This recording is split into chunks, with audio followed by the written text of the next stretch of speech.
ہم یہ ڈیٹیلز جو استعمال ہوتی ہیں ورب سے متعلق، فعل سے متعلق، وہ ہم کچھ ڈیٹیلز تو پڑھ آئے ہیں۔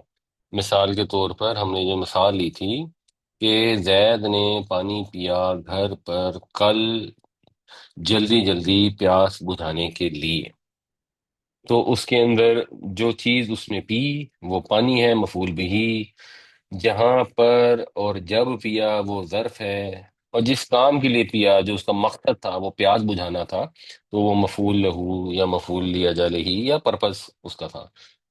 اچھا، اب جو ایک اس کا رہ گیا ہے پارٹ وہ ہے ہاؤ، کیسے پیا۔ اب جو کیسے پیا اس کے بھی تین لیول ہوتے ہیں۔ ایک لیول اس مثال میں آیا ہے، اس کو ہم کہیں گے حالت، حال۔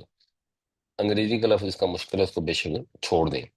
تو یہ جو حال ہوتا ہے یہ وہ سرکمسٹانسز بتاتا ہے جس کے اندر ایک کام وقوع پذیر ہوتا ہے، تو اس نے جلدی جلدی پیا، یہ حالت تھی اس کی۔ تو قرآن شریف میں اسی طرح آتا ہے کہ وہ پیش کیے جائیں گے اپنے رب کے حضور صفوں کی حالت میں، اس حالت میں کہ انہوں نے صفیں باندھی ہوں گی۔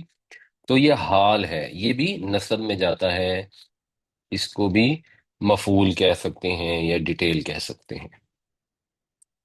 اسی طرح فخرج، حضرت موسیٰ علیہ السلام کا مطالعہ کا ہے، منہا کہ اس بستی سے نکلے، خائفن، اس حالت میں کہ وہ خائف تھے، ڈرتے ہوئے۔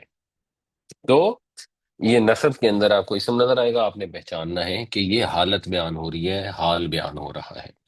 یہاں پر اب آپ نے بتانا ہے کہ جو بھی استعمال ہوئے ہیں اسم جو ہائی لائٹ کیے گئے ہیں، یہ کس وجہ سے رفع نصب یا جر میں ہے۔ مکان جو ہے وہ جگہ ہے، جگہ ہے، بالکل صحیح۔ تو وہ پھر کیا ہے؟ یہ ظرف مکان ظرف ہے، نصب میں ہے۔ بالکل ظرف ہے، اس لیے نصب میں، ٹھیک ہو گیا۔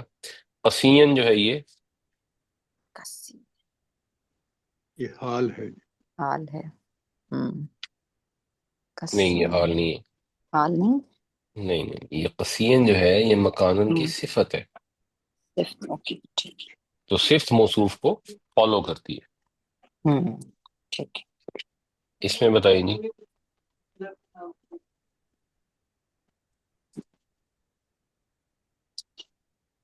یہ حجابن فعل ہے، نہیں، حجابن فعل نہیں ہے، حجابن یہاں پر اسم کے معنوں میں آیا۔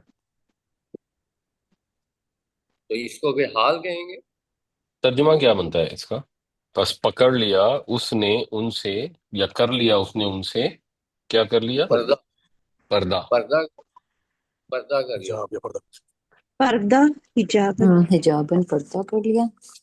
پردہ کر لیا، تو پردہ جو ہے یہاں پر کیا ہے؟ مفعول ہے۔ نصب ہے مفعول ہے۔ اور تو کیونکہ مفعول ہے اس وجہ سے یہ کس میں ہے؟ نصب نصب میں۔ میں نصب میں۔ نصب میں۔ نصب میں ہے، بالکل ٹھیک۔ روحنا کیا ہے؟ مضاف مضاف الیہ۔ اس کے روح، مضاف مضاف الیہ تو ہے، مگر رفع جی، میں ہے، نصب میں ہے یا جر میں ہے؟ روح جو ہے نصب میں، روحانی، نصب میں نصب میں کیوں ہے؟ مفعول ہے۔ مفعول ہے کس فعل کا؟ نحنو کا، فعل ارسلنا کا۔ نہیں ارسلنا کا مفعول ہے، ٹھیک ارسلنا ہے، کا، ہم نے بھیجا اپنی روح کو۔ ہم نے بھیجا۔ اچھا، بشرن بشرن بھی نصب میں ہے، سوین بھی نصب میں ہے۔ ٹھیک ہے، کیوں ہے؟ توصیفی ہے تو کیا تھا؟ سوین تو اس لیے نصب میں ہے کہ وہ صفت ہے، یہ تو ٹھیک ہو گئی۔ جس وجہ سے بشرن نصب میں ہے اسی وجہ سے سوین ہے، اور بشرن کیوں نصب میں ہے؟ حال ہے جی۔ یہ حال ہے، بالکل صحیح، کہ اس نے شکل اختیار کی اس حالت میں کہ انسان کی حالت اس نے اختیار کر لی، تو یہ حال ہے، بالکل درست۔ اس میں بتائیں جی کیا ہے؟ السلام فعل ہے، السلام، السلام کی السلام، اسم ہے جی، اسم ہے، رفع میں ہے، نصب میں ہے یا جر میں رفع میں۔ رفع میں، رفع ہے؟ میں، رفع میں ہے، کیوں ہے؟ یہ مبتدا یہ ہے۔ مبتدا ہو سکتا ہے۔ مبتدا ہے، بالکل صحیح، ابتدا، مبتدا ہو گیا۔ اور یوما جو ہے یہ کس میں ہے؟ یہ نصب ہے، ظرف ہے؟ نصب یہ بھی ہے، نصب میں لایا یہ ہے، ظرف ہے، ظرف ہے، بالکل صحیح، وقت ہے نا، ظرف زمان ہے، زمان ہے۔ ظرف مقام۔ ظرف زمان، ظرف مکان جو ہے وہ اوپر تھا، وہ مکانن تھا، یہ وقت کو بیان کر رہا ہے، زمانے کو، ظرف زمان۔